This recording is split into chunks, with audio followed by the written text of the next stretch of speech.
Put him down. Put him down. I'm not looking up. 3, 2,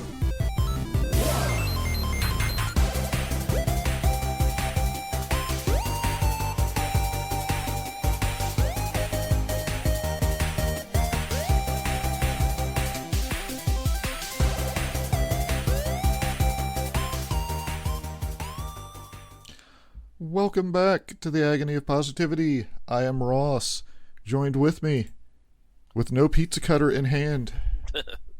As Domino's gets mad, apparently. Maybe. Saul. All right. So, yeah, we're coming off of fairly big Dynamite. We also are looking at He-Man today, because apparently He-Man is the most hated thing ever if you're going by like a Rotten Tomato audience review or something.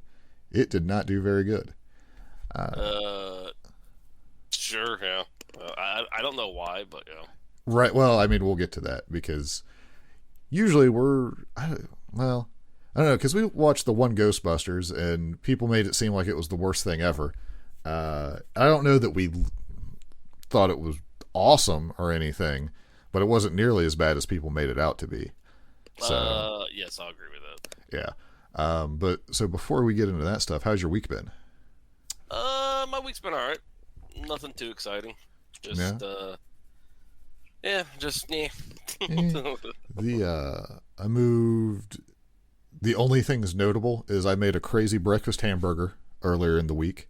Okay. It was a cheeseburger with egg and gravy.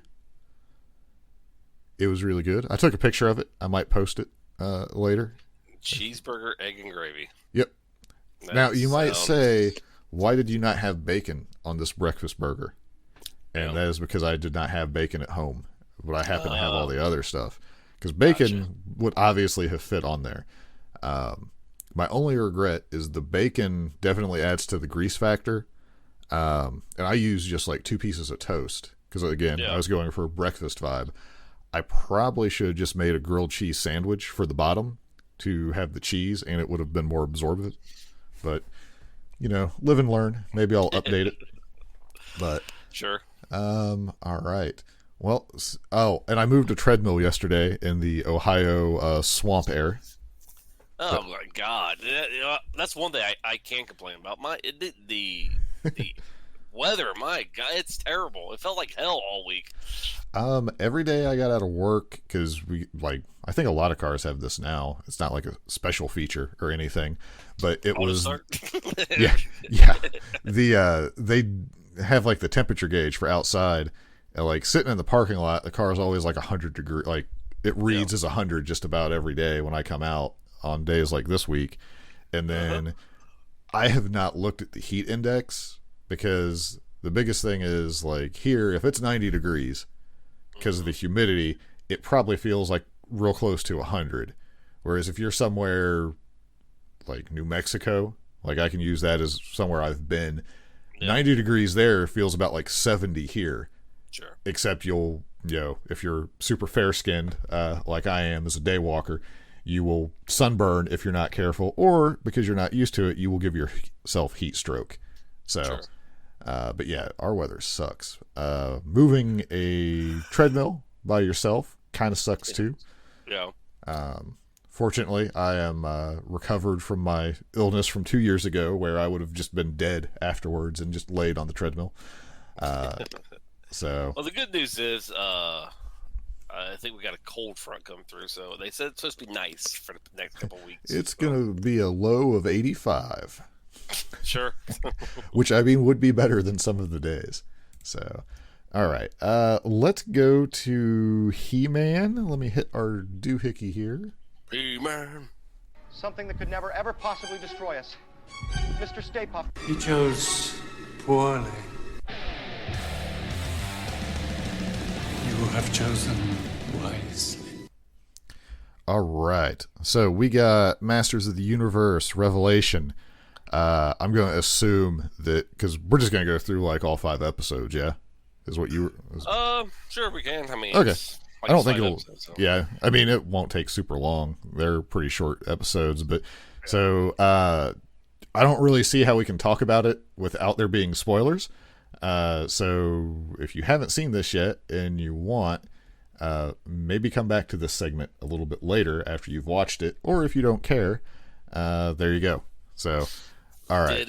Did it bother you that Joker and Batman is in this? Is in the He-Man? I did not pick up. So I was looking through the voice actors. I did not pick up on Kevin Conroy immediately. Joker, impossible not to notice because he was doing a different voice. Well, I mean, I thought it was okay, but there were periods where it is impossible not to tell that the Joker is coming through. Yeah. But yeah, so Joker and Skeletor is very similar.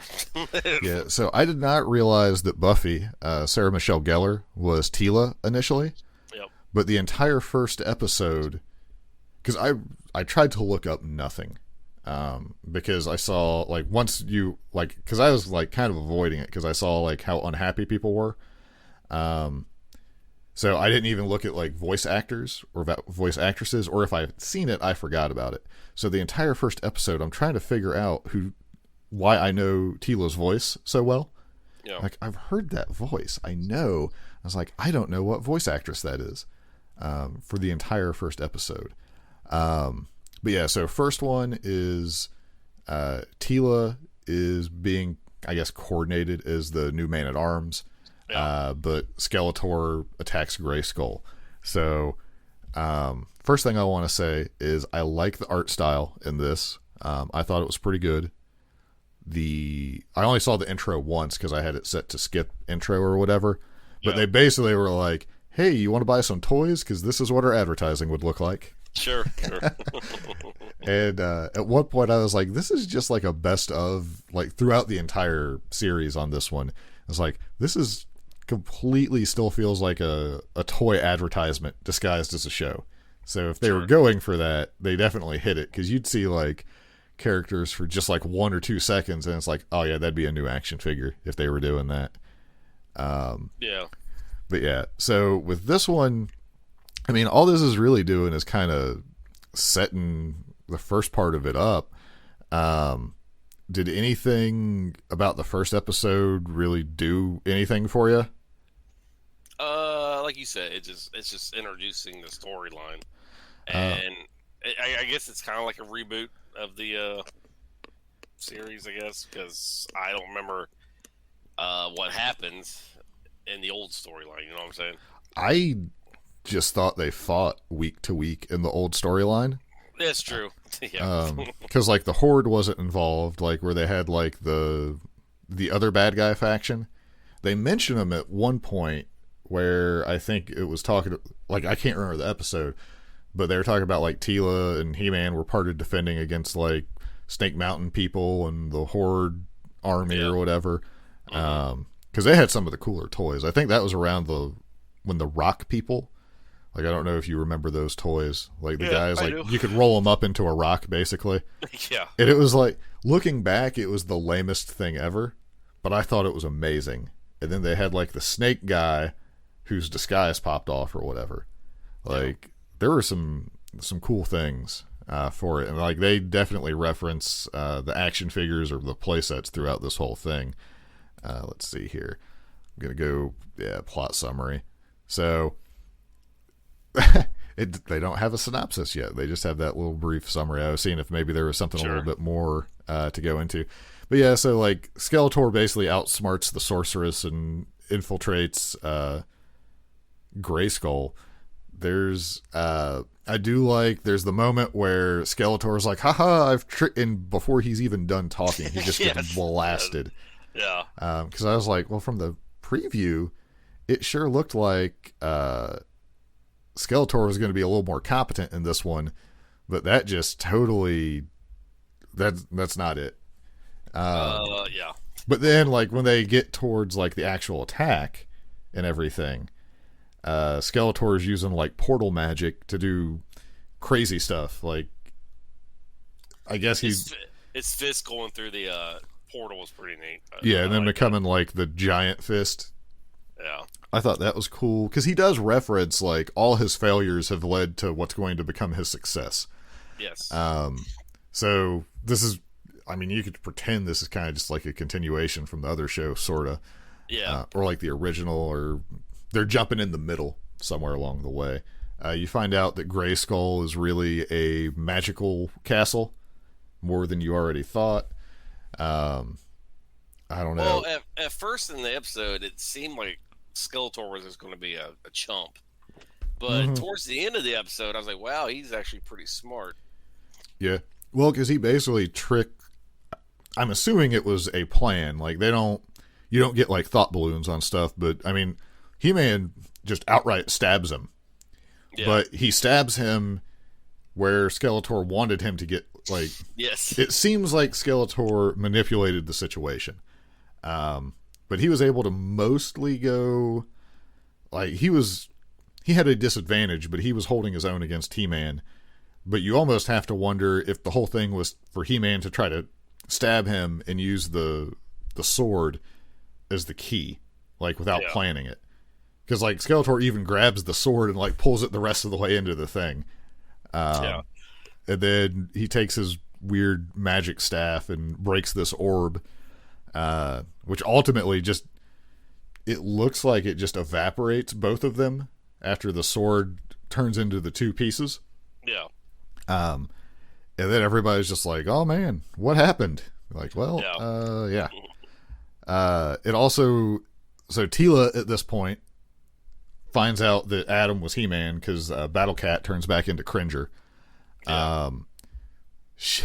I liked that when she goes back and they're talking and, like, she realizes everybody else involved in the thing knew that Prince Adam was He-Man.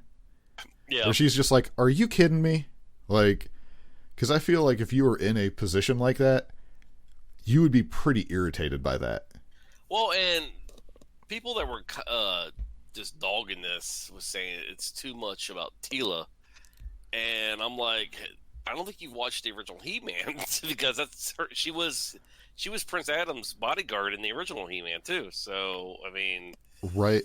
Well, so I haven't read any of the negative review stuff or positive review because I was going to try to keep any of my thoughts kind of like my own, so that other opinions that maybe I agree with don't bleed into it. But so you've looked at some of the negative reviews? Yes. Okay. So that'll be good though, because you can bring stuff up to me and see what I think about it as well. So one, like, yeah, I agree. Like, didn't you say that some people had an issue with the portrayal? It comes probably closer to the end of this run of Prince Adam. Yeah, they were saying how Prince Adam comes off very weak and just kind of, Yeah, that's the whole... Well, isn't that the whole point of Prince Adam being the reverse of He-Man? Yeah, I'm like, well, that's why he has to become He-Man. They'd be like, I don't know, man. He-Man's a little bit too muscle-bound and powerful. Well, yeah, that's the point. Yeah, I just kind of view He-Man as kind of like, Goku in Ultimate Super Saiyan form. I mean, you do it when you have to, if you're losing the battle and you have to get a little extra force or something. I don't know. Yeah, well, or, I mean, you can use Power Rangers where they call the Megazord. Like, you don't call the Megazord straight away because it ends the problem and you don't have much of a story. Goku, you got to, like, keep him away for a while Vegeta does the heavy lifting. Optimus Prime, it got to where, like, you keep Optimus Prime or Omega Supreme away because they're going to solve the problem. Like, sure. When you have, like, your super powerful character, you keep them away from the situation or they solve it before it's a problem. I think it goes back to, for whatever reason, men, grown men that's watched this back in the day have a problem with Teela, kind of, because this first season is pretty much about her, which I think that's how the original was too, kind of. I mean, I don't know. So this is a new. Well, plus they're developing a story. I mean, yeah. Well, yeah. There's 5 episodes in. They're clearly the intent is to have more. We'll get to the ending, but I'm assuming this isn't the. Although it would be fantastic if they're like, no, we told the story we wanted. Like, man, you guys are messed up. Kevin Smith's like, yep, that's what I wanted to tell right there. Like, this is how I thought it should have ended. I'm done. I quit. Because if anybody comes off like the major badass of the series is Man at Arms. Man at Arms. I didn't realize he was that I don't OP in the original. I don't remember him being that busted of a character, but yeah, we'll get to him because they actually talk about it. Yeah. But yeah, so the end of this one, Tila's just mad at everybody, and honestly, maybe a little bit more mad than she should have been. But it does seem like a fair degree of anger to have. I don't know. That's the only thing that kind of annoyed me was she couldn't get over being light. I'm like, move on. Right. Well, I mean, she's also there's like some emotional, like her and Prince Adam, her and He-Man, like sure. Like I could see where that would be difficult for the situation. The other thing is like she says like just all. I forget what book it was, but there was one book where one of the characters is screaming like secrets and lies, that's all you ever do. And I was just thinking about that when she was talking about it. So, I was thinking about Arrow. yeah, same thing so it's not if they're keeping that as a guarded secret, which it does make sense why they would keep it that way, but with her position, you'd think maybe she'd be given a clue. Sure. Seems fair. But so possibly there's other stuff that, that has come up to where like this was just like the end of it. But yeah, so first episode it was like, oh man, they killed Skeletor and He-Man straight away. Well, because one of the things I did here was like He-Man wasn't a main focal point of the story, and I was like, well, I don't know how you'd expect him to be if he just got dusted. Like, what's going on? Well, neither was Skeletor. I mean, they're in there the first episode, and then they come back at the last episode. So yeah. I mean, which is fine. I mean, you're developing all your other characters and making, like, if anything, you're making the supporting cast to He-Man and Skeletor stronger. I don't. After seeing Man at Arms, I don't think you really need He-Man. To be honest with you, yeah, for real. So we get go into episode 2. They called it Poison Chalice. So we get like a time jump. Buffy, Tila here. So before episode 2 is when I realized that it was Sarah Michelle Gellar, because I mentioned it to my wife because she had watched it, but then she was rewatching it with me, but I didn't have her tell me anything about it other than she was like, her thought was, I thought it was fine, but I guess I could see why people would be upset if they just don't like characters and story development.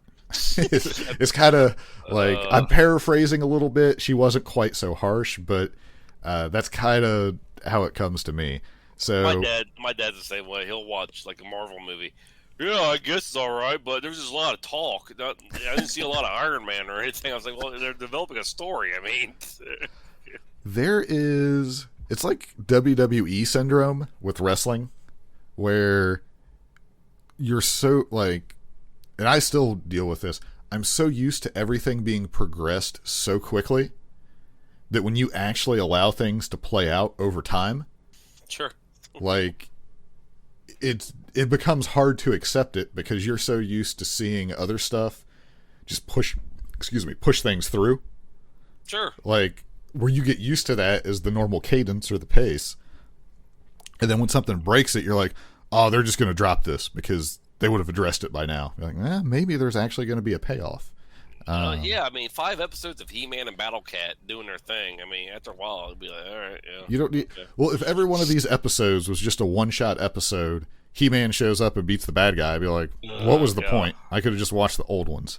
He-Man, yeah. With Prince Adam and his pink top and purple and yes. dark purple bottoms that look like they belong on Skeletor. Let's see here.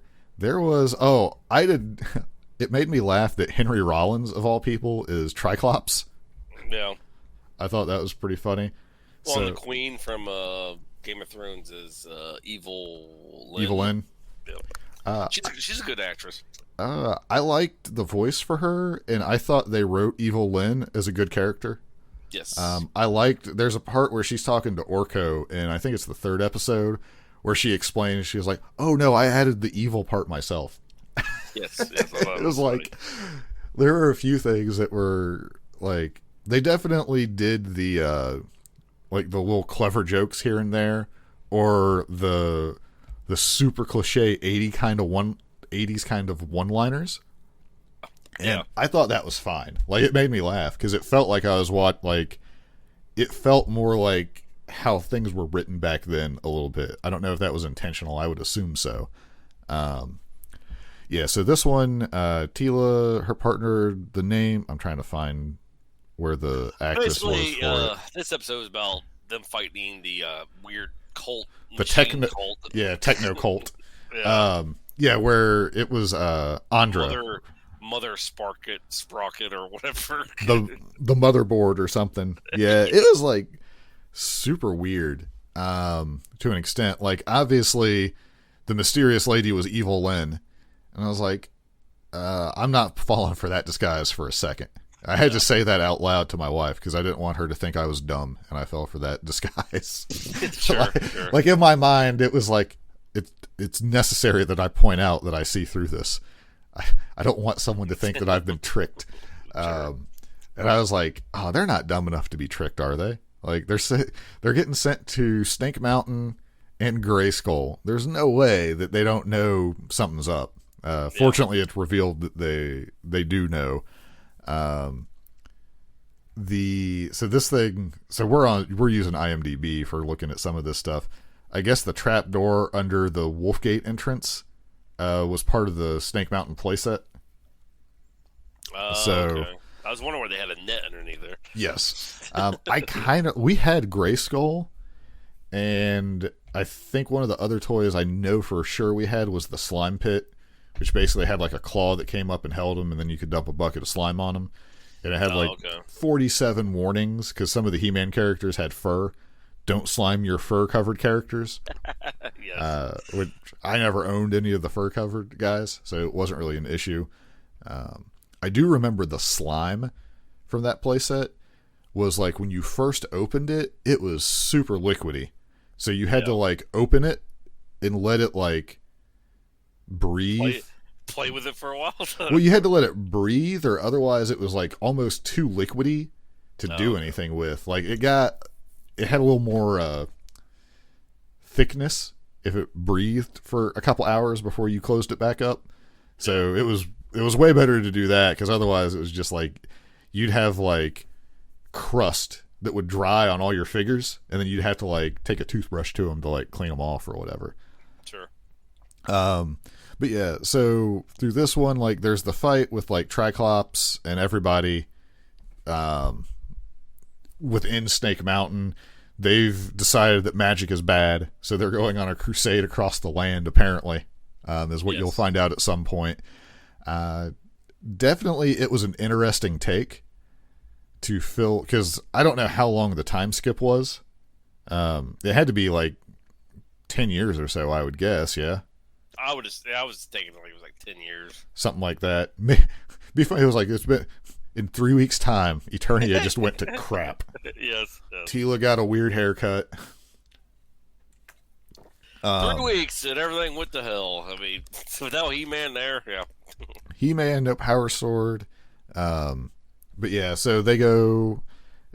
Basically, everybody's there with the Sorceress. Sorceress is not looking in good shape. I guess there's only a little bit of magic left in Eternia. You get like the crazy diorama or whatever that Evil Lynn makes to show like how magic holds the universe of theirs together. Uh-huh. And then, so the Sorceress is actually the one who asked Evil Lynn to help. Yep. And then she has her little scepter, so she gets the magic to go with her. And they're going to go on a journey to equivalent of heaven and hell for the He-Man universe. Did anything else in this one stick out to you?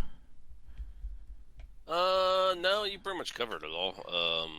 Other than like I said, the weird cult. Yeah. Well, I personally like that, because it's like I would have never thought it would go that direction. Yeah, it was a neat take. Cool. You have to make bad guys because Skeletor was gone. So yeah, it was neat. Well, and honestly, they're knowing that without magic, Eternia completely doesn't exist and the universe is over. Like, they probably don't know that, which maybe if you told them that, you could change them. But again, you want to keep all your secrets to yourself as the good guys, apparently. So yeah, because they were destroying anything of magic. Yeah. They were just going around and So. Yeah, so like that's an interesting thing where it's like, oh, you might have actually been able to get them to stop if somebody would have told them how things are. But yeah. Tila's partner, Andra, I think. Is that right? Yeah, Andra. Is kind of like a tinkerer, I guess, or an engineer. Yeah. Because she had like crazy ninja stars and stuff like that, but she was definitely not the muscle of the operation. Yeah, I could have took her. I could have left her. Right. The character really didn't do much one way or the other for me. So Yeah, it was just like it was another character that was. I think her sole purpose is to add to Tila. Almost. I'll agree with that. Yeah. Which is fine. I mean, again, it wasn't a character that I hated. Speaking of characters that I hated, we're going to get to one that I thought had died, and I was going to be happy about. So, all right, we get the most dangerous man in Eternia. So this is where we kind of were talking about earlier. Evil Lynn basically says that, like, pretty much forget He-Man. Man-at-Arms was really, or Duncan, is really who you had to worry about. Yeah, because in this episode, he whoops everyone's ass and he's holding a cup of water in his hands. Magic water. Yes. Because even in the first one, like, he had the laser and just blew up, like, the robot He-Man thing. And it was like, oh, he seems overpowered. And then Evil Lynn confirms that he is, in fact, who you really want to worry about. Because yes. he doesn't just randomly show up. He's always there. So you always have to contend with him. At this point in the story with the characters, I honestly felt like this was almost like a Warcraft kind of story, if that makes any sense. Yeah, I can see that. Like, and it may just be because there's a little bit of like, oh, this is like a super basic story element. Let's use this because it's effective. And Warcraft kind of did the same thing. But, like, I don't know. Man-at-Arms gave me almost like a Varian kind of vibe. Okay, yeah, I can see that. Like, not so much when Varian just sat and didn't do anything for, like, most of Warcraft, but when he actually did something. I mean, he's no Malfurion, like Mossman, who just... I don't remember Moss Man at all. I do, but it was more in like that final form where he was normal size. Yeah. I don't remember him being able to. I don't remember him with Ash turning action from the first episode. Yeah. Although apparently, my wife was like, "Oh, I couldn't believe that they did that to him."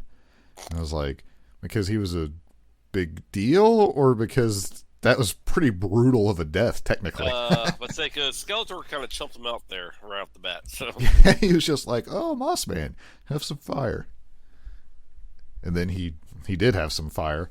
But yeah, so they got like this. There's a magic spring that it looks like a food line basically, where people are trying to gather like magic water. One guy who is near death trips and falls, and another guy gets mad at him. He's like, "Oh, I can't believe you fell and wasted magic water." Like, that part was weird to me because I don't understand. Like, I get that magic is waning in Eternia, but if it's an enchanted spring, like, I don't understand how they know like how much is left, or if there's fear. Maybe that's what it is, and that's why the guys. What it is, yeah. Well, it won't matter for long because Triclops shows up and just blasts through it and about a dozen other things with their techno magic in their crusade to purge magic from the land. Yes. But at this point, like, Man-at-Arms is just wrecking people with his cup of magic water, but it's drawn to look almost like a Starcups coffee mug. Yes. Like, it's really what it felt like to me during the whole thing. And Beastman eventually shows up as well. And then we get to the part where I was sad because Orko is still alive. Yeah, I didn't like Orko in the original, and I don't really like Orko. Well, I mean, he kind of grows on me, but yeah. They give him a chance, but like from episode 1, he couldn't really make anything work right. Here, he still basically sucks, if you ask me. Like, I don't have sympathy for Orko. I'm sorry. That might make me a terrible person, but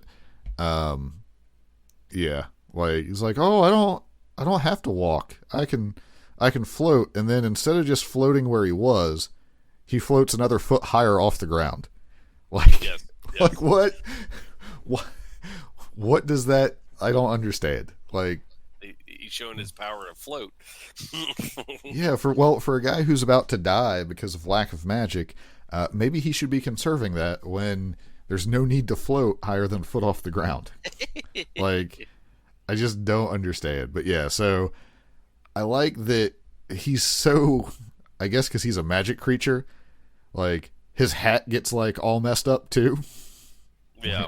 Like, I don't know. I just don't know on this one. They're like, they do like the flashback. You get Merman, which is Kevin Conroy, right? Yes. Yeah. So, Merman made me laugh because he was like the most stereotypical, like, he felt like a villain that was like ripped out of like Venture Brothers or something. Sure. Okay. Yeah. Like, because it's like they're eventually like, look, we're going to kill you or you're going to take us where we want to go.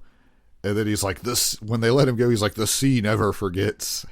It's like, well, and He-Man's stupid joke. He's like, oh, Skeletor, no wonder you would join with the Merm people because they have your face on their flag. And Skeletor and Merman looks at the flag, they're like, yeah, okay.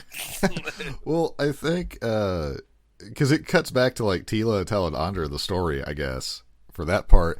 It's like, wait, He-Man really said that? And you're like, yeah, he had a very poor sense of humor or something like that. Like, well, she said he had a teenager's personality and sense of humor. Right. Yeah. Because Prince Adam, basically. Yeah, but it like they at least acknowledge that like pretty much it'd be the same as like, well, yeah, all those one-liners in Arnold Schwarzenegger movies, he comes up with those and thinks they're hilarious. But yes, it was Arnold Schwarzenegger in his prime. Do you really want to argue with him? Nah, sure, just leave it in. Maybe you just chill out and let it be in the movie. Yeah. But yeah, there was like this weird moment where Man-at-Arms is supposed to go to Grayskull, but he's like, yeah, I'm not going to do that. So he shows up in the middle of the Mer people fight. Yeah, that was kind of weird. I'm like, okay, and then he like disappears again. So yeah. Yeah, like I guess he, like from his side, he was probably like, oh, I need to make sure they get where they're going because that's more important. Like, which is true. Like, if they don't get to Subternia, then it's over anyway. So he probably made the right call there to escort them. And then they probably were like, you know what is going to be awesome is we're just going to have old Man-at-Arms just obliterate everybody. Yes. Which he does because, like, between his grappling hook and his other stuff, like, he is... Yeah, like, he's the one you need to write out of the story, not He-Man. Yes. Like, because He-Man is... Man-at-Arms is way more violent than He-Man. Yeah, I mean, Tila should have told Prince Adam later on in the story when He-Man's like, I need to come back. She should have said, no, we got Man-at-Arms. We really don't. We just need a sword. It's something we really need. Yeah. Like, I'm pretty sure he's worthy. He probably doesn't need it. Yeah, He-Man was more like shock and awe and tried to run him off, where Man-at-Arms was like, yeah, if we just kill him, they don't come back. Like, it kind of felt like that to me. Covered, and there's so much more. All right. Thank you, Spectrum. It is very appreciated. 10. There we go. Making a note on the timestamp here. So we were finishing up the one where they basically go to Subternia. where they use Evil Lynn's magic to go there after pretty much like Man at Arms kind of carried the group. He's like, it's almost like if you were playing like an RPG where he's about 15 levels ahead of everybody else. Yes. Like, be like, oh man, this is such a hard quest. And then you're like, hey, buddy, who's been playing this game way longer than me, can you come give us a hand? And then he just starts one-shotting everything for you. And you just walk up to the objective and it's not an issue.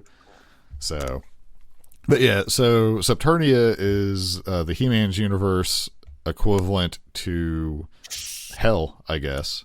Yes. All right. So, Land of the Dead. We get weird. So, everybody gets separated straight away. Because you got Beastman. Well, I guess we forgot Robo-Man, or whatever his name is. Oh, yeah. Roboto, I'm sorry. Who's played by Justin Long. Which is I don't remember this from the original one, but apparently Man of Arms created him, and he's essentially Man at Arms, but in robot form. Yes. But less deadly. Yes.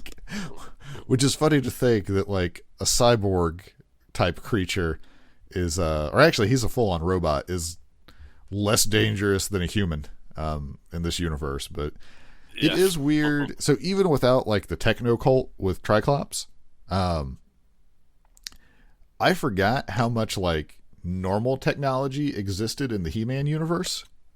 Yeah, like the robot horse and stuff like that. Yeah, like when I saw it, I remembered it, but I didn't remember it going into it. And I was like, oh yeah, because they did have like the weird speeder bike things. Mm-hmm. Like, it's actually kind of fascinating to think that way back in the 80s, they were like, yeah, we're going to do Conan meets Tron. Yes. Sort of. Like, although I think Tron was after, I can't remember when Tron came out. The original, not the remake that people also hated. Yes. So yeah, so everybody in Saturnia, they get completely separated. But much like the Red Skull, it would appear Skeletor is the ruler down here. Yes. So he's making some kind of deal to trade Sort of the ruler. Yeah. Because he says he's not technically him, but sort of is, I guess. Yeah. He could have just been like, we're going to keep this real vague because I don't want you to know. Yeah, yes. Let's Let's just say I'm the ruler down here, and that's all you need to know. Yeah. But yeah, so it's Skeletor. So there's like a fear element, but we get the moment where Evil Lyn and Orko are separated together, or like they're kind of paired off, and then everybody else is on their own. And there's all like these shadow beasts for everybody to fight. But you kind of get like Orko's background, where he was named Oracle, which is like the high end for his race, but he couldn't say it right. Yeah. And he calls himself Orko. Yes, and he was like, fortunately that stuck because he sucks at magic. Yes. Which from watching the show I can confirm he has sucked at magic so far. And oddly, Evil Lyn is kind of sympathetic and gives him a bit of a pep talk. Yeah. Like, it was kind of a change. Like her character kind of shifted, I guess, a little bit here. Like she's not all about evil, I guess. Well, I mean, she realizes that it's in her best interest to restore the magic one way or the other, but she's also, there's a little bit of the Joker Harley Quinn vibe. Where, yes. Which isn't like, no matter how you portray the story, you'd be able to see that into it, especially since you have Hamill doing Skeletor. But yeah, like, so, I mean, her character over this actually becomes a very likable character, I thought. I agree with that, yeah. Which makes the ending a little bit more sad in a way. But yeah, so Teela has to fight He-Man. That's the manifestation of her fear. And I still don't understand how that was supposed, like, if he would have got her fear, like, I don't understand how that was supposed to work. Like, was she... I didn't understand that either. Sorry, was shutting the door here. Yeah, like I don't know, like was she supposed to get defeated and stabbed by He-Man, and that gives the fear, or what? But if she gave the fear, she got this like. I'm real confused on how that like if you lose that trial, I don't understand how it works. Well, and was he going to hold his deal anyway? You know, right? Yeah, because like you don't know if he's like bound to the deal. Like, could he have changed it? But yeah, so she ends up one way or the other. She ends up with the sword. Everybody's reunited. Orko has a finishing send off there. That's pretty cool. Yeah, well, because they're basically able to open the pathway to the stairway to heaven, which is a door in this case. Yes. But Skeletor, scare creature thing, is able to scared creature thing. Yeah, is able to like trap them because he can control the environment, I guess. Yeah. So it's up to Orko to basically fend him off. And so there's a moment with this one that I was like, well, that was a little bit harsh, where Evelyn has used up her magic. Like, she has nothing left, basically. Yeah. And Orko is now, like, filled with confidence or knows he has to do something. So he's fighting off Skeletor. She tries to help him. And she can't. Like, it basically, she's used everything up to get them to the next step of their mission. Yeah. And collapses. So Beastman has to, like, carry her away. It kind of reminded me of like Dragon Ball Z when a character was going to self-destruct and pretty much and nothing happened. And he would be like, yeah, nothing would happen. But yeah. So that's what it kind of reminded me of. Was there anyone in Dragon Ball that ever self-destructed and it really did anything other than them just die? I can't think of anything. I'm not aware of it. I'm sure Vegeta had the coolest one where he was Majin Vegeta and he blew up. Final blasted. Yeah, nothing happened. yeah, pretty big letdown. Vegeta's like a god of destruction now, I think. Oh, is he? It looks like he might. Now, this happened last time where he got the form that could fight the Moro guy, where it was like, oh, they're finally going to let Vegeta be like the one to win. And then they were like, nope, psych. So I'm sure that'll probably happen again. But he's got his version of Ultra Instinct, I think, where his is more like offensive, where Goku seems like it's a defensive mostly. But have to see. Like, it's all like in the comic basically so far, the manga. It's not like in the actual animation yet, I don't think. But seems like speculation is his hair will be purple. Kind of like Beerus. So we'll see. But yeah, like she collapses and basically like she gave it her all or whatever, but it didn't kill her. And then they get through and she was like, I tried to, she was like, I tried. And like the good guys are just super crappy to her. Like, oh, it should have been you, or you should have tried harder. And I was like, man. Yeah, Tila kind of switched the sides here, kind of heel turn a little bit there. Yeah, and it's like obviously she was hurt because Orko was like a lifelong friend, but like you have no reason to not believe that she tried to help at this point. Yeah, and I was like, yes, no more rhyming and no more goofiness. Yeah. Well, it's like, oh, he finally did something pretty sweet and powerful, and now he's gone. Be like, yes. Doesn't make me feel bad because he sucked until then. Like, I don't know. Yes. Like, that particular character type always just bothers me. Because it's like, they're a liability, but everybody acts like they aren't. Yes. like, in the first episode, you almost killed Battle Cat. Like... Yes. Yes. Because he puts him in that bubble. Yeah. And they're like, he can't breathe. Be like, oh yeah, like it's like someone who like never thinks to the next step and they just like act on instincts, but their instincts are poor. Yes. All right, but yeah, so this one, Prince Adam is basically the ruler of heaven kind of situation. He just gives them the sword that they need. He's like, oh, here you go. Like he does. Yes. Like there's no like. it's kind of weird that you're hanging out with Evil Lynn and Beastman here, and you got like this robot. What's going on? It's just like, oh yeah, here you go. Yeah, no trial, no. It's like, oh yeah, it's right here. Here you go. Yeah. So then throughout the episode, like her and Prince Adam kind of work through her difference. Like he kind of doesn't care one way or the other. And then I guess they have like all the other past heroes that have wielded the power of Grayskull. Yes. So you have the original Grayskull champion, and things like that. I thought that was kind of cool that I guess it's their Valhalla to go there. That's how I took it. Well, and it's like, oh, I never knew, like, I don't remember hearing about past, like, the equivalent to He-Man. And people had a problem with, like, Grayskull Yeah. being black, I guess. I mean, and Why? I'm like, I have no idea. I'm like, this is the first time I've ever heard of the character, so I don't know what the big deal was. I mean, have they ever introduced this character ever? Not that I know of, no.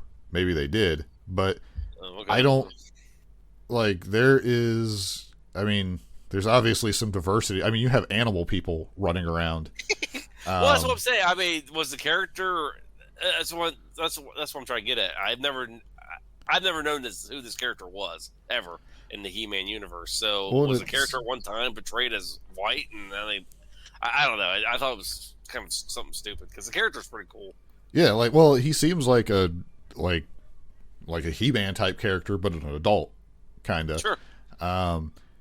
So yeah, I don't get it. Like, if people want to have, because there was a period in TV shows where there was diversity for the sake of diversity, and people didn't know how to do it. They're just like, if they made a character that was like a minority or, like basically like something other than just like a white dude, they made such a big deal out of it, it overshadowed the character. And Sure. I'm okay if you have an issue, if let's say they make a gay character, Yeah. and the only characteristic that character has is trying to get across that they're gay. Yes. Like, I don't like. So once in a while, like the closest I get is seeing like someone with red hair portrayed sometimes in shows. Yeah. Like, usually it's not a very positive portrayal because they're like, oh, we're gonna make sure that they're like translucent white, and it's like, okay, I don't think you really need to you don't really need to go that hard into it to get the point across. And like, instead of like them having a characteristic that's all like jokes about how pale they are or something. That's like the low end, like first world problem version of it. Well, and I saw that was the complaint a lot about this He-Man, and I didn't see anything like that in this. I'm like, I don't know what you guys are looking for. I think the closest thing that I thought kind of like stuck out was Tila and Andra. Okay. They kind of in that first episode alluded that maybe there'd be something between them. Yeah, But it didn't do anything to the story, so I didn't care. Right. Well, and it was like one little subtle nod where it's like, oh, these guys might be a little bit closer than friends. Sure. But they didn't they didn't beat you over the head with it. Yeah. Honestly, they made more that there might be something between her and He-Man than anything else. But well, if anything, I got kind of a creepy vibe that she is kind of in love with a teenage boy. So, I mean, if anything. Well, I think it's that she didn't know. Maybe that's why she was really upset, is she didn't realize that, wait, it's Prince Adam. Oh, yes. Man, he's way younger than me. Yes. Crap. Like, I could see. That's So the if I'm gonna secret. if I'm going to get any kind of vibe, it was that vibe, so yeah. Yeah, but I don't, like, if you got robots, you got skeleton people, you got beast creatures, lizard creatures, you got male, female, black, white. I forgot Cringer actually talked. I forgot about that. So, Yeah. I mean, you have cats that talk. I mean, let's get over it. People enjoy the show, damn. Yeah, like, yeah. But yeah, for Grayskull being like a black guy, I don't care. Like, he was a good character. Now, if you made Sure. him like, if for some reason they introduced like a super like offensive character, like that was like a negative portrayal, like, yeah, okay, maybe you shouldn't have done that. Sure. But for the story they're telling in this universe, I don't get the problem. I don't get it either. I will say, like, I have seen shows, and maybe I'm just like insensitive or something like that. I've seen shows where they've done stuff where it's like, I kind of think that you just did this for the sake of doing it, and it irritates me. Yes. I did not get that vibe in this one at all. No.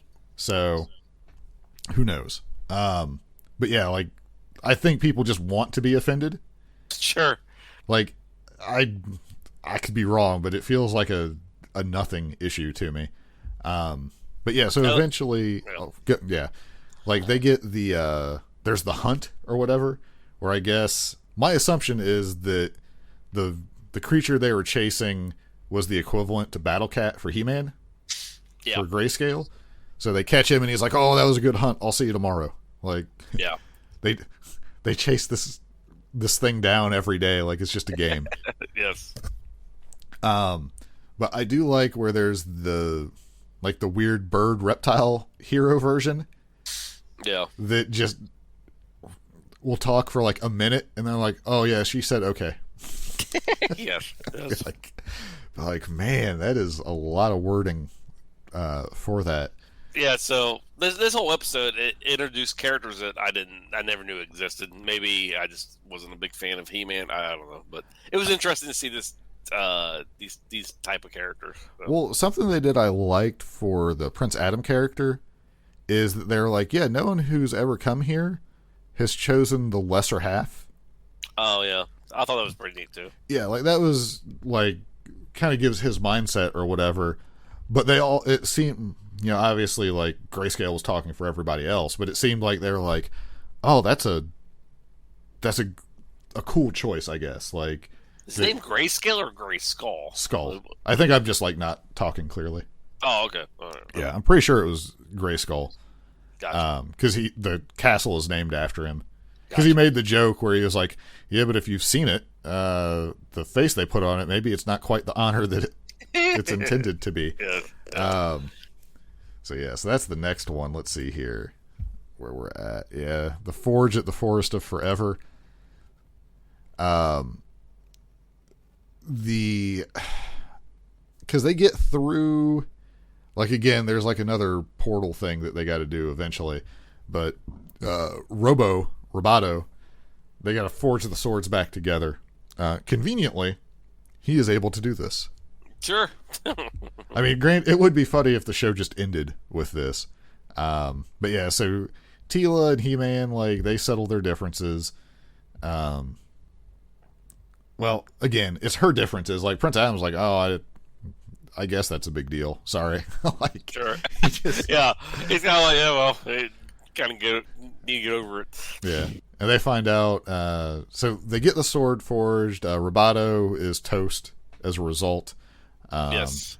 Although, since he's AI, like, I don't know. You can get into all kinds of weird AI debates with it if you want. Yeah. I'm not too interested in that. It was pretty neat when he forged it, because it was kind of like the Infinity Gauntlet. Yeah, you wield it, but it'll probably kill you if you wield it the full power of it, type thing. So. Right. Yeah, like the amount of power it took probably to reforge them into two. So you find out that the portal, he's like, well, why has nobody else ever come back? And they're like, oh, we're dead.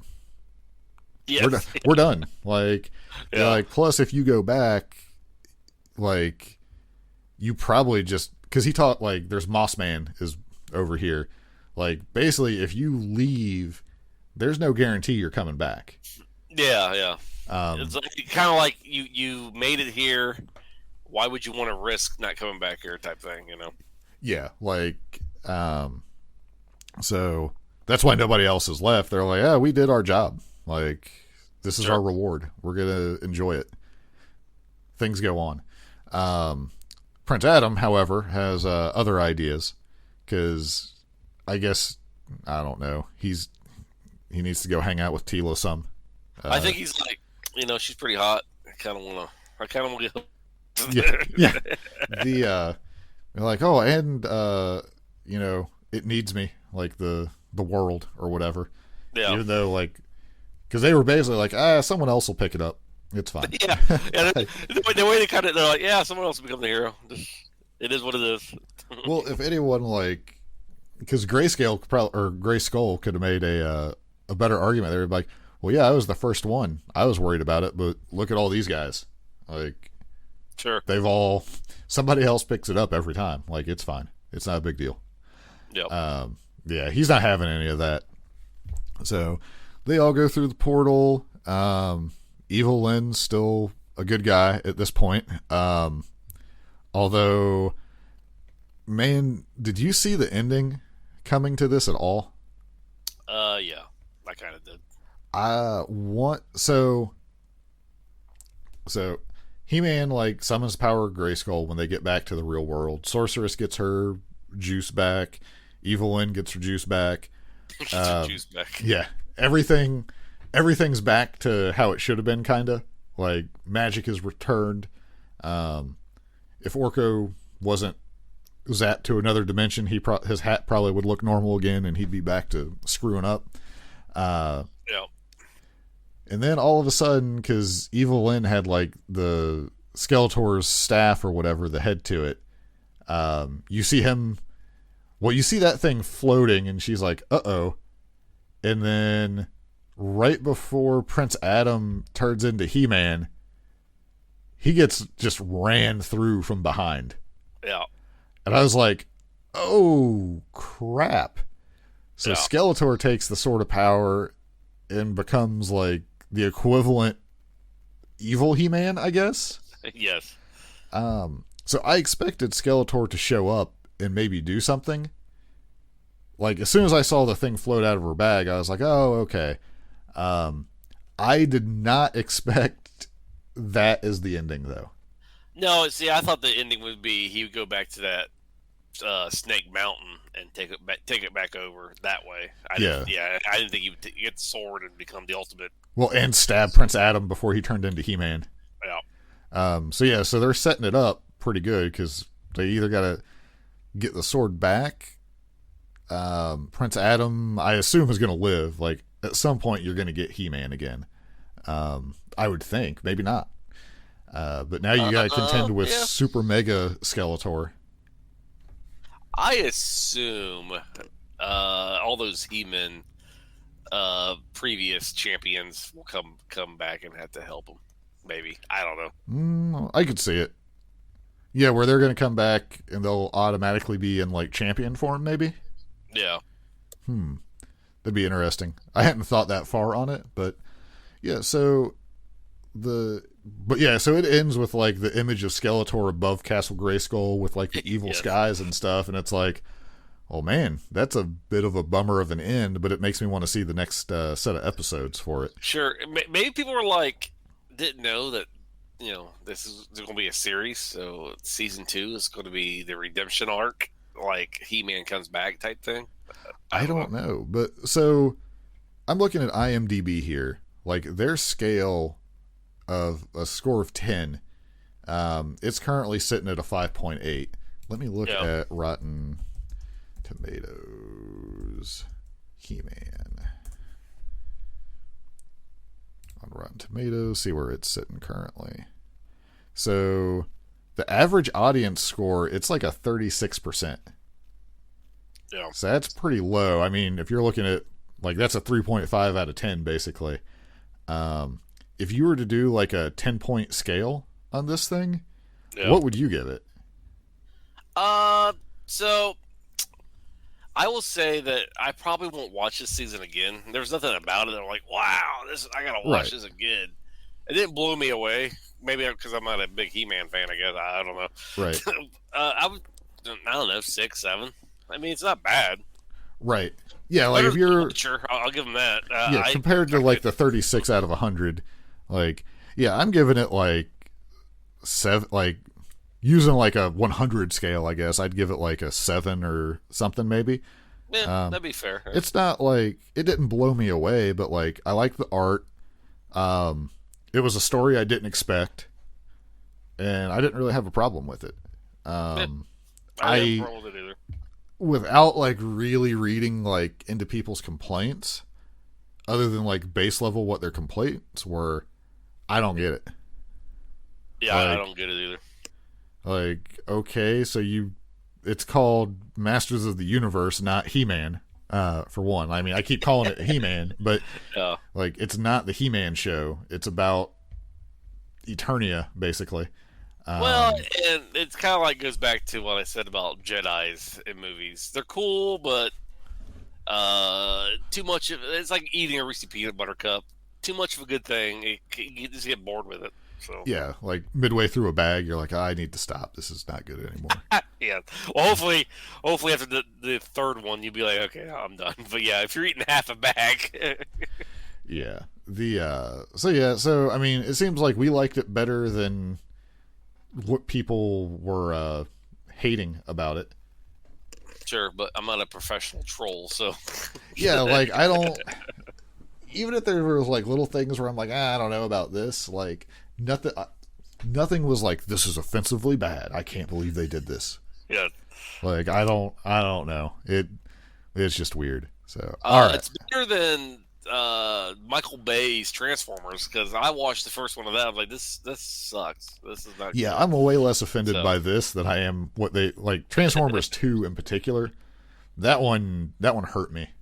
The other ones I'm okay with. Like they're not the best, but it's like okay, I can watch that.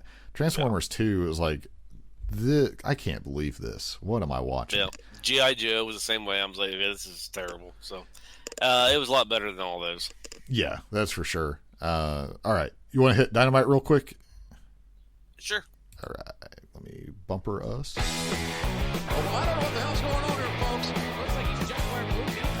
This is a revolution. All right, we have Fight for the Ted, Fall. I would like to say though, it's not Dynamite, which is called the CM Punk show because this is very much. Yeah, this is the biggest. Yeah, he's probably going to be here. Yes, We're not going to say it, yes. but he's. You know, the tickets have actually, as it is right now, it's 10 after. So the pre-sale for the first dance is live. Maybe before we're done, I'll check and see like if there's any notes about the sales so far on it, because that's a really big arena. If if Punk's not going to be there, man, is it going to be bad news?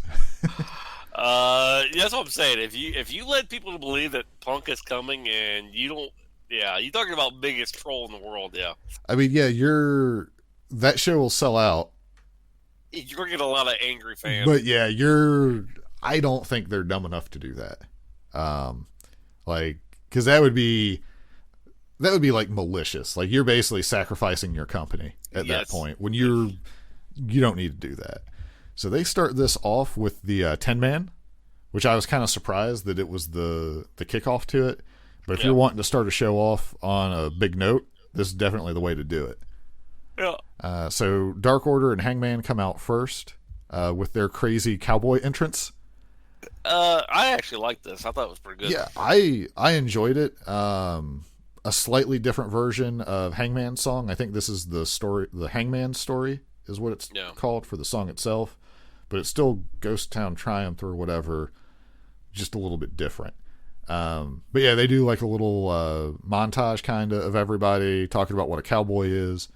They show up on stage where Hangman's got his it's not the gear he visioned when he was tripping on 10's aged drugs on BTE, but it's a Dark Order color scheme version. Yeah. Because he even said on like I think the last BT, he's like, "Oh, I love this. I might change the color scheme a little bit." But so he's got that, but they all have like the purple bandanas. Yep. And it's funny because we were like, "This is the best thing ever. We need a cowboy stable." Yes. And it's like, well, all the Dark Order really has to do is just wear that bandana around their neck. You're talking about a group of that was not received very well to where it is now. It's amazing. You know what's funny though is right now, if they were to not go back to being, or if they went back to being bad guys, or they just busted out the creeper chair, it'd be over now. Like, Yes. the fans like them enough to where they would boo them if they went bad guy and were doing that, but it would be correct now. Like, it would be... You know it's going to happen. You know they're going to turn on Hangman. I don't think they are. I think they will. You think? I think so. I mean, it's going to be a while. Right, but there's going to come the day. Yep. The when Brody Jr. is old enough. Yeah, that's true. Yeah. I mean, they could always do, because like they do kind of do that with the alignment here, is where even if they went back to being evil, they could still like be Hangman's friend. But because Hangman, it seems like, is going to be set up to be like a long-term good guy. That if someone turns on him, they're going to be a bad guy. Yeah, I mean, it pretty much Hangman's your John Cena of AEW. Yeah. He's your ultimate good guy that people actually like, because he is flawed, yes, as opposed to being perfect. Yes. But yeah, because like I would say, like if you were CM Punk when he shows up is going to get a huge reaction. Yeah. If you were to give him like a week and then have him turn on like challenge Page, you might very well easily, especially with like Punk's promo ability, you could get Punk booed. Again, yeah. I mean, it's gonna be a while, but yeah. Yeah, like I think that Hangman has become like AEW's guy, and if you were to put someone against him, people would be like, "Oh, he's the bad guy in this. Okay, we'll boo him." Like I think they have enough goodwill with the crowd that they'll go along with what you want as it is right now. Like, I don't think they're going to reject it unless it's just totally dumb. And Punk, I thought he did better as a heel than as a face. Okay. Like, he knew the buttons to push, basically. So, but yeah, so this match, what I wanted Dark Order team to win. Sure. It was a little weird that they lost. Yeah, I mean, when you look at it, like, yeah, like Dark Order versus the Elite, they're not going to win that battle. Like, they're just not positioned, so it would make sense that they wouldn't, but you'd think Hangman would push them over to where they could. Well, because the only good guy that actually won this night was Jericho. Yeah. Yeah, so this, what did you think about the Elite Squad entrance? Yeah, I thought it was pretty good. Again, it amazes me how much I root against the Elite and just hate them. Yes. But again, they're like in ring, they are still portrayed and talked about as they are the best. They're a serious threat to deal with, and all their antics are designed to irritate you. Like, even the announcers are like, it's essentially mind games at points. Well, and this one guy, not one guy, a couple people on Instagram was saying, "Oh, Roman Reigns is a much better heel." I'm like, Roman Reigns is a different type of heel. Yeah. You know, the Elite is kind of slimy. I mean, they're a threat, but they're also cowards too. I mean, they really don't want to fight unless they have to, type thing. Well, and I mean, Roman Reigns, I kind of want to root for. Like, sure. When I watch his stuff, I'm like, I kind of like this. The Elite are like, I still like them, but I want them to lose. Like, sure. They make me want to root against them harder because it's just so outlandish. I don't know. And maybe, again, that's like, because I'm more an AEW fan than WWE at this point, and I'm willing to go along with what they want. But they really, like, even Cutler with his stupid, like, the way he does it is so over animated in his facial expressions, it makes me hate everything he does. Yeah. Well, I've never been too big of a fan of Cutler anyway, but yeah, him in this role, yeah, it works. It's perfect. I hate it, but it's perfect. And if you're going to do basically a company tie-in to Warner Brothers, the Elite's probably the only one that can really pull it off without it being cheesy. You know what I'm saying? Well, because they can make it as cheesy as they want, and it's on brand for them. Yeah.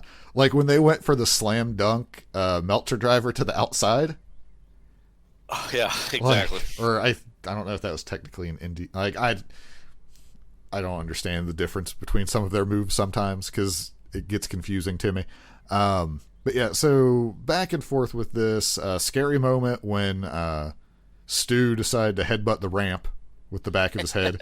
Yeah, it looked like he actually hurt himself there. I was real worried because they replayed it and even they were like, "Oh man!" But I mean, he seemed fine. So, and I think he posted later that he was okay, or someone posted that he was all right. But yeah, that was kind of scary. But yeah, so you end up with like Paige against Bucks and Kenny. Did you? Yeah. So I thought that. So did he pin Nick or Matt? I can't remember. I think he pinned Nick. So I thought what was going to happen is Kenny would get disqualified for hitting him with the belt. Like I thought that the ref was going to see that. Then it would come down to him and Matt or whatever, and he'd win that way. Like I thought if there was like, they'd cover him after the belt shot, thinking that was it. Gotcha. And he'd kick out, and he'd just have the $1 to deal with at that point. That is not how it went, though. So, well, and the thing I like about Kenny Omega's move that is so protected and everything. mm-hmm. When Kenny hit that move on Hangman, I was like, "Wow, he lost," because I knew they was going to make him, that he was going to get kicked out of it. So, right. Yeah. Well, and they're starting. I mean, I think Hangman being the only other person to kick out is coming, because at the beginning. Don Callis was like, "Yeah, we got a one-play playbook. It's called the One-Winged Angel." Yeah, that's true. Yeah. Like they're talking about where no one kicks out of it, and like I mean, the crowd knew too because as soon as he hit it, and he wasn't close to the ropes, it was like, "Oh, it's over." Yeah, I guess that's true. I mean, I guess if you want to make Hangman a big deal, you let him get kicked out of the one. Yeah, but yeah, so they like, and I mean, JR put it over like how much they had to basically triple team and hit him with the 3 minute and a belt shot to beat Adam Page. So I don't know where they go from here. I saw some report that the plan currently for All Out is not for Hangman to be in the main event. Sure. Now, obviously they would say that, but there's a lot of time between now and All Out. If that's still the plan, is to have him there. Well, I don't know who it would be because Christian Cage is like with Matt Hardy in a weird feud. So I don't know who it would be.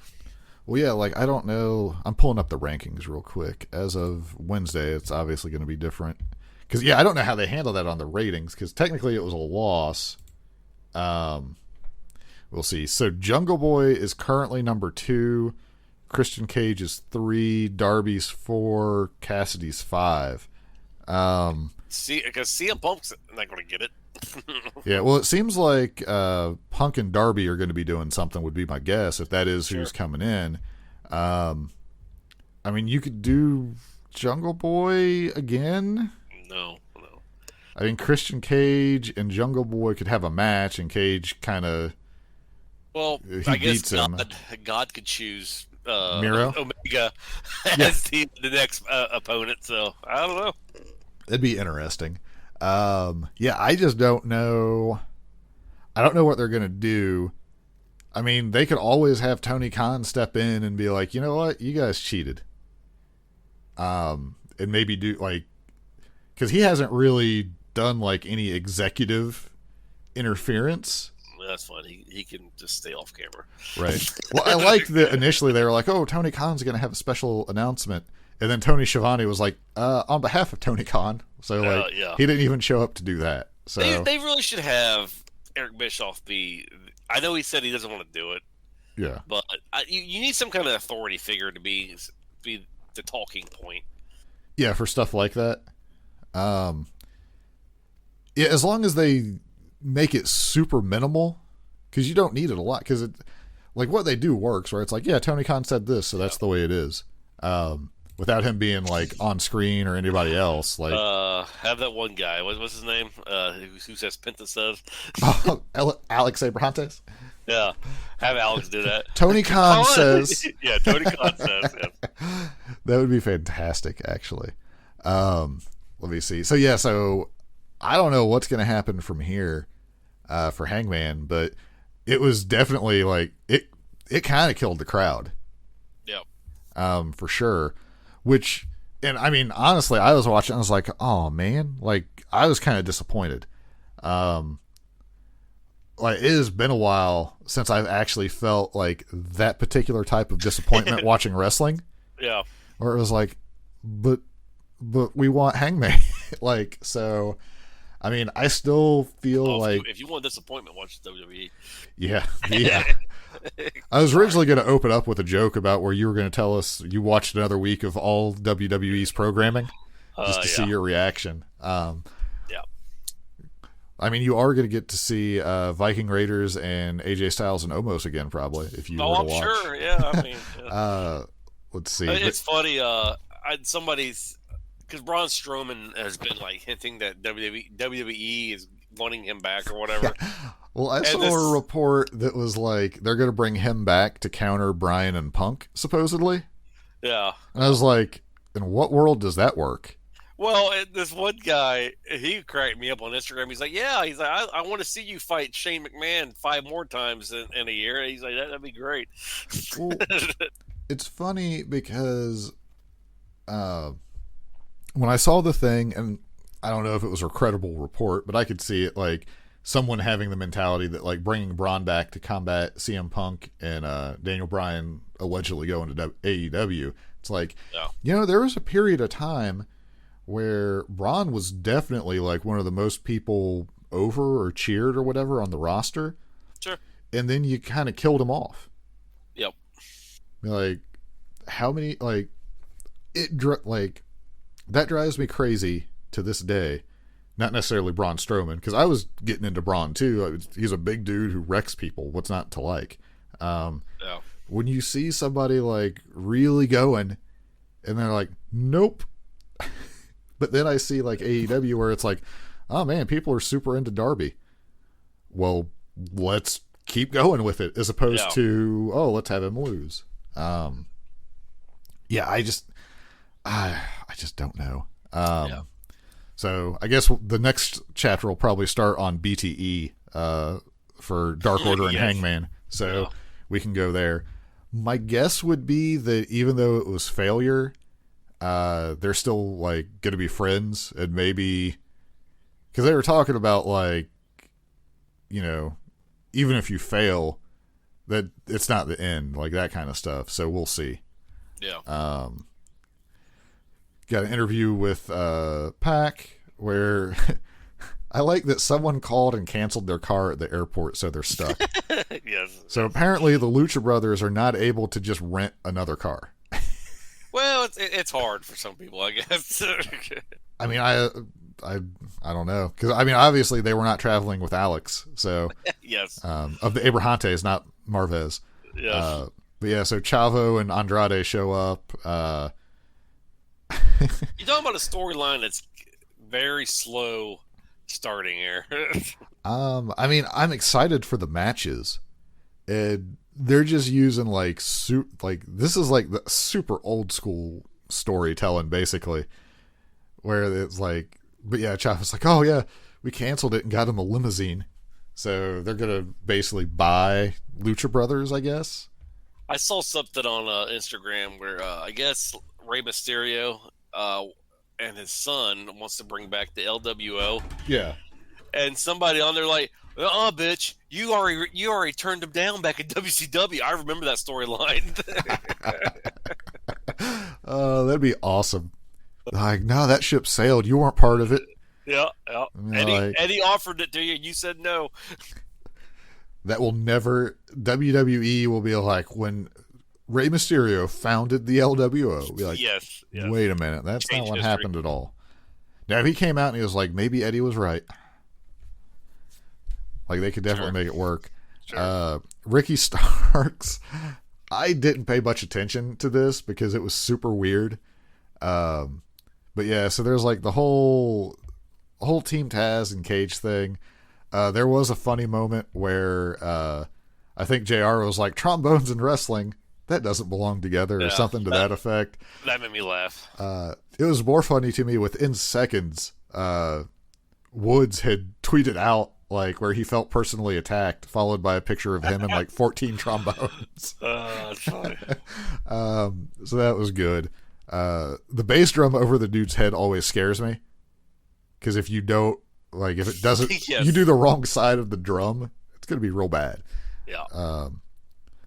Crazy moment for some people. For other people, they're probably like, huh? Tanahashi is going to challenge the winner of the New Japan US title. Yeah. Which pretty much made me assume that Lance Archer was winning that match, but I wasn't sure. But it was like, well, yeah, that'll be a pretty big deal though, because I imagine Archer and Tanahashi are going to have a pretty good match. Well, he's pretty big in New Japan, isn't he? Archer? No. Tanahashi? Yeah, Tanahashi is, I mean, like you were saying earlier, would be like the equivalent to Cena at one point. Like, Gotcha. Okay. he's like when Cena was at his height of being accepted, kind of. Okay. So yeah, and I mean, he does, like, his matches are good. Like, I've seen enough Tanahashi matches that, I mean, obviously he's a little bit older now, but yeah, I think that'll be fine. Well, and that might be a way to get the belt back over to New Japan proper as well. Well, I was watching the replay of that, and JR says he's Archer's going to New Japan. Yeah. Going over there personally. To defend it. Yep.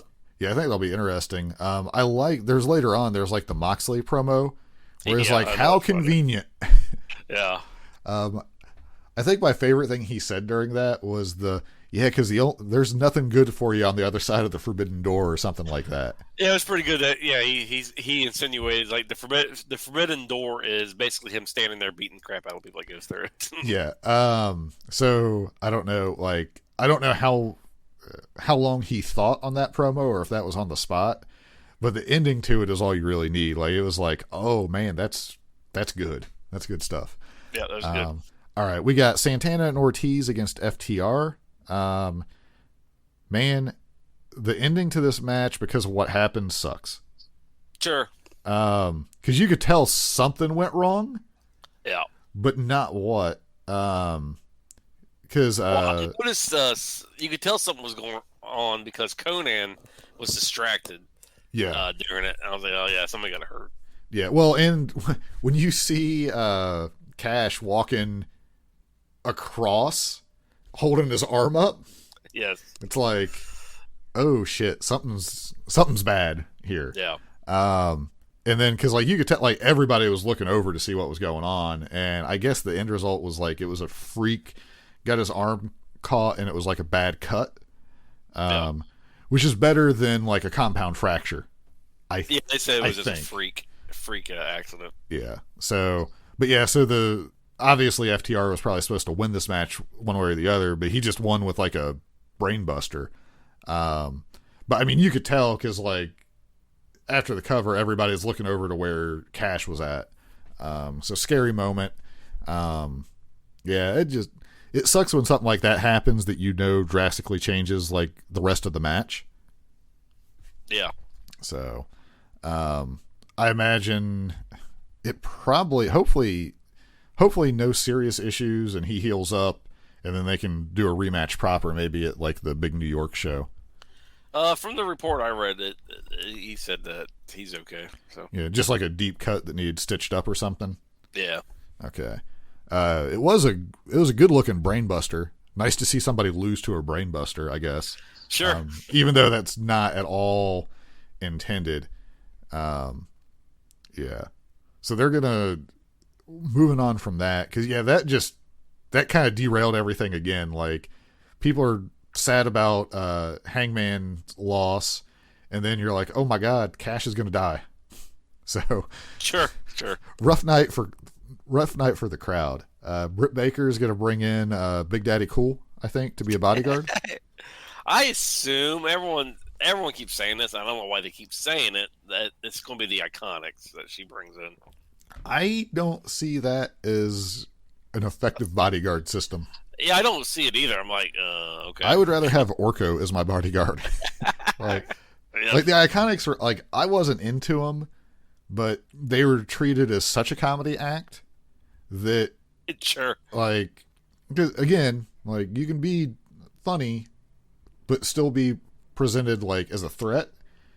Yeah. That did not feel like how they were presented to me at all. So it kind of like skewed anything I would think of them.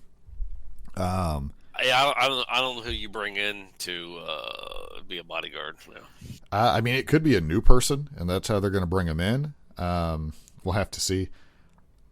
Maybe it'll be Abaddon. God, I hope not. Abaddon's growing on me. I mean, Pretty Peter Avalon is smitten with her. No, just keep her on dark. All right, so we get Tony Schiavone in lieu of Tony Khan. The first dance in Chicago at the United Center, which is a rather large building. Tickets go on sale Friday. So they announce that, and then they immediately go to Darby with Sting, where he wants to challenge people if they think they're the best in the world. Yeah. Now, if you go back, I forget which buck it was. So one of Punk's like signature spots was like the high knee in the corner with the bulldog, and they use that. I don't think that's part of their normal move set, but there's a lot of people who do use that move. But it's hard not to like the Bucks especially, and Tony Khan I think would be smart enough to know that currently, if you use any of CM Punk's stuff, it's going to be scrutinized. Yes. So there's no way that they weren't like, oh yeah, people are going to see this and think that. I don't think Darby accidentally just said the best in the world.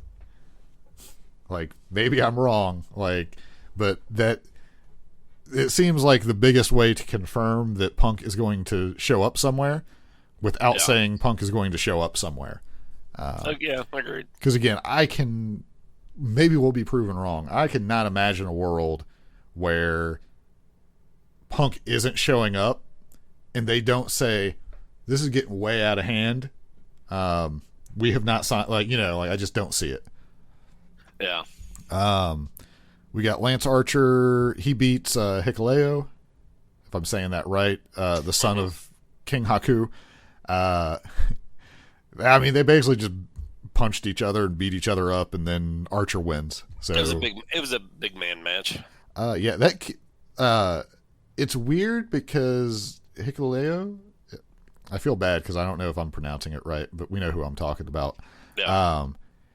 You can tell he's younger. Yeah, Bullet Club. You can tell he's young. Like, his body just doesn't look like a fully matured adult. Kind of. Does that make sense? Yeah. I don't know. Yeah. Like, I mean, I don't think he was bad. He didn't blow me away. But for someone that big, you don't need to do a lot when you're big. I mean, now granted, based on some big people in wrestling currently, you're like, well, I don't know. You'd probably need to be able to do a shooting star press to the floor or something. But not really. You can just big boot people and power bomb them, and it's okay. Yeah, Kevin Nash did it for years. Yeah, I mean, that's really all you got to do. There was one match, and it might have been the 10-man. There were so many power bombs in one of the matches that it just blew my mind. Every other person was power bombing somebody. Oh yeah.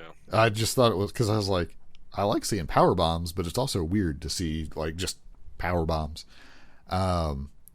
So we got a little bit more for Cody and Malachi,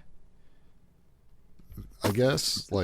He just big boots him in the middle of mid sentence, he's Skeletor getting just chumped out for a second there. From the beginning. But yeah, they're gonna fight, so just a real, it felt like a reminder segment, hey, don't forget about this. They're still sticking to the good and evil dress style. Well, it's funny because Brandy Rhodes tweeted, she goes, I won't be out next week with Cody, and everyone's like, who cares? Anything I've ever seen, Brandy seems super likable, but for some reason, everything she's been involved with just has not worked. Yeah. She's tried all kinds of different stuff. It's just it either just doesn't work or just something goes wrong that's not really anyone's fault. Yeah. It's got to be discouraging. I just don't think Cody is going to get cheered against Malachi. Yeah, I don't think it's happening. And I don't think that means that people don't like Cody. I think that just means that people really want to see good things for Malachi. Yeah. I don't know. We got so this cracks me up as always, and hopefully Miro has forgiven us for forgetting to talk about him the one week. But he cuts a short little promo about Lee Johnson's going to fight God's favorite champion. Oh. Thanks to God and his double jointed wife. Yes. Like, I don't know. Like, the fact that WWE had Miro, it didn't just let him run wild. Like, they messed up. I'm sorry. He's great. He's crushed. Like, to me, I don't know. There's probably people who are like, oh, I'm tired of this already. I'm digging it. Like, I'm happy for Miro. He seems like a good guy. He's good in the ring. I'm sure somewhere somebody's done a take similar to this for their character, but he's doing a great job with it. Yeah, he's. I don't remember a guy doing a character like this, but like you said, I'm sure there's somewhere in wrestling history someone's done it. Yeah, I mean, pretty much everything's been done to some degree, but it's new to me. And I mean, it just kind of, you can, if you go back and watch like the old, you can see where it like all of a sudden he started like, oh, I'm thinking he just threw it out as like a one-time thing, and he was like, you know what, that's really good. Yeah, well. Or someone was like, I think you should try to run with that and see what you can get out of it. And it just so happened to work. I mean, he's eventually going to run out of things to say about his wife. But that's okay, because, I mean, I was laughing because I thought it'd be funny that they thought Lee Johnson might have been hurt after the one match.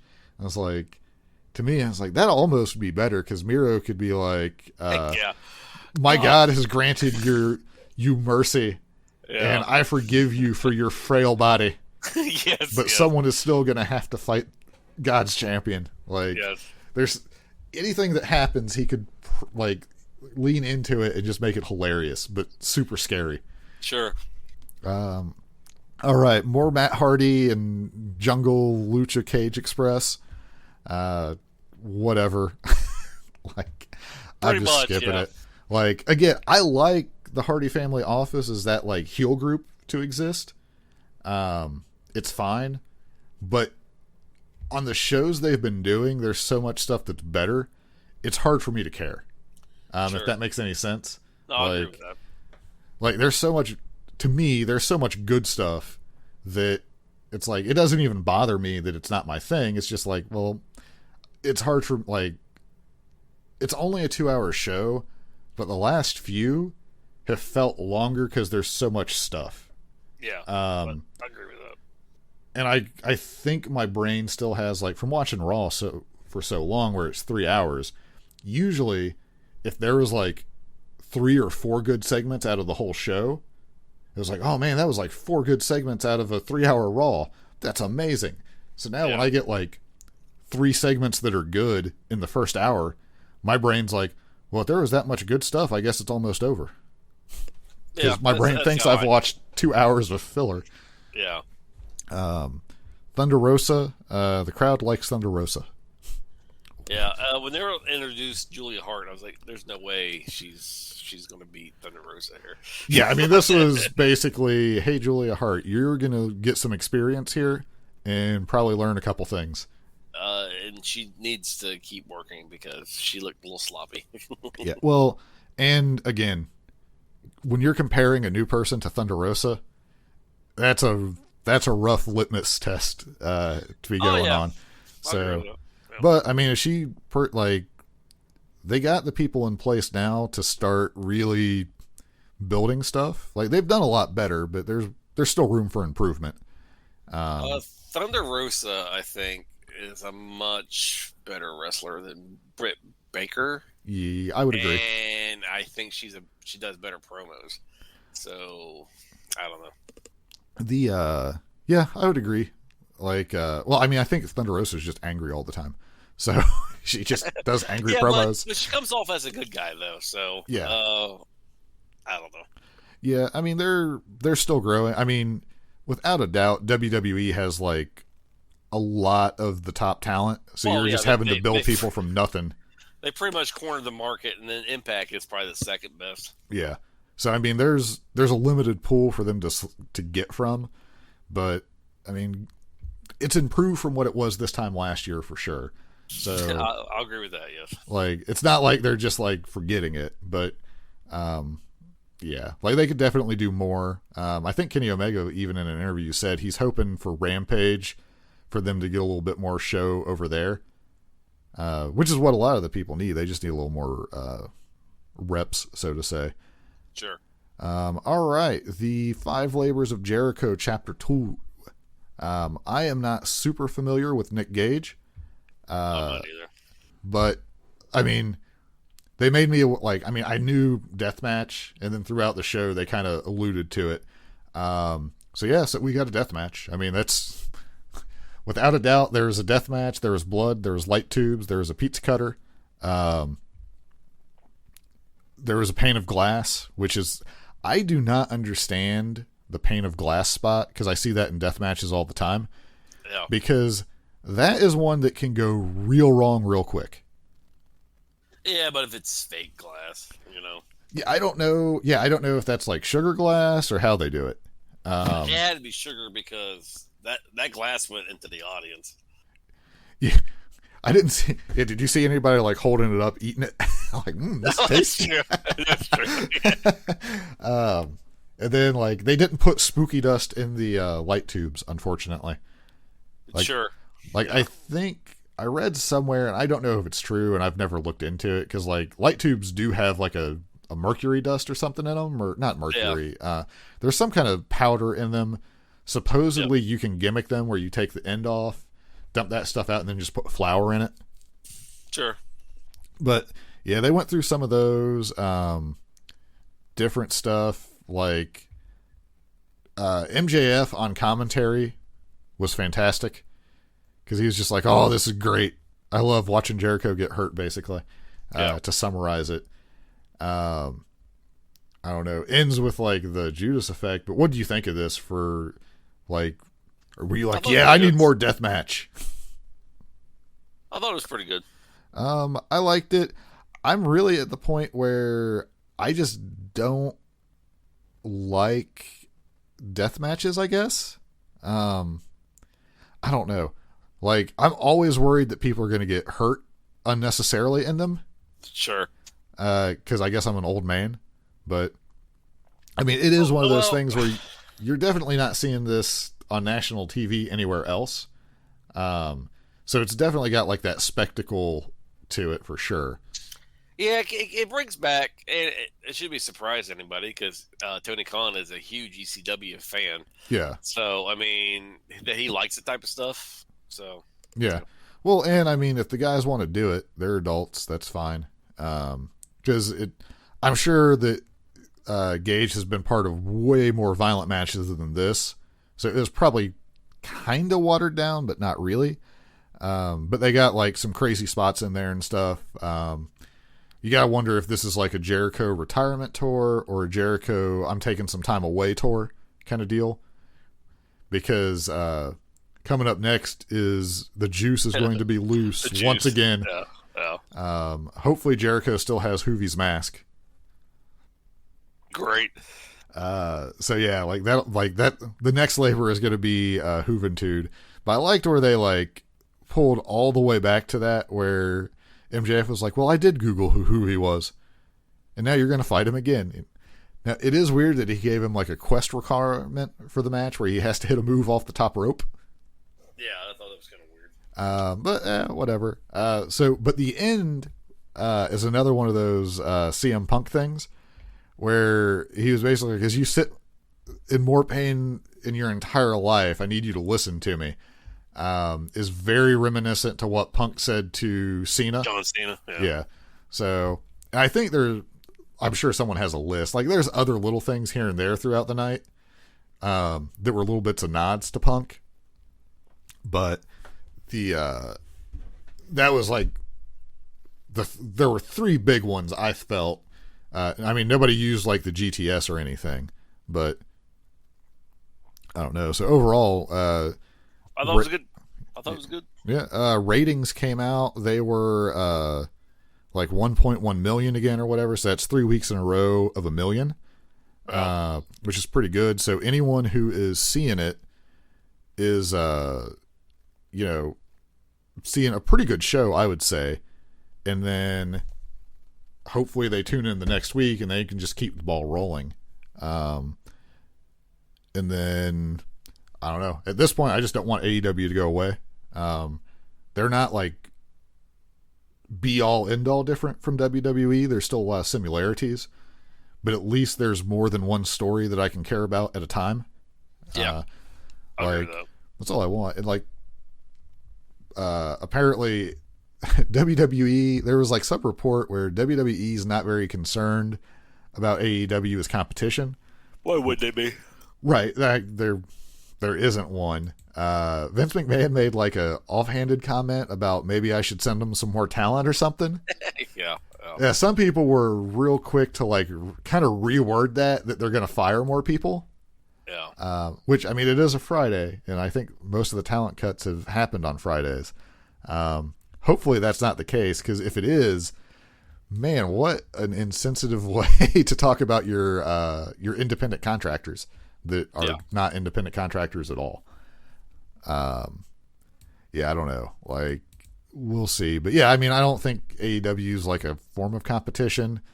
The only way I could see it as you would be concerned with them is what they're pulling in and supposedly the key demo versus what Raw gets for the key demo, and then the amount of money being paid. Where would AEW use that to try to get more money, or would the companies use that to try to pay WWE less? Yeah, I don't know. Be honest with you. Something to find out. So, all right. Well, we can call it there. We got He-Man for you today and Dynamite wrap up. So that's it. Yeah. I mean, it was good. Good viewing of my mind this week. Of it being entertained. So. All right. So we will hit it. You can always check us out on Twitter, where we basically just post shows and stuff, at the AOP podcast. So here we go. Outro music. Have a good week.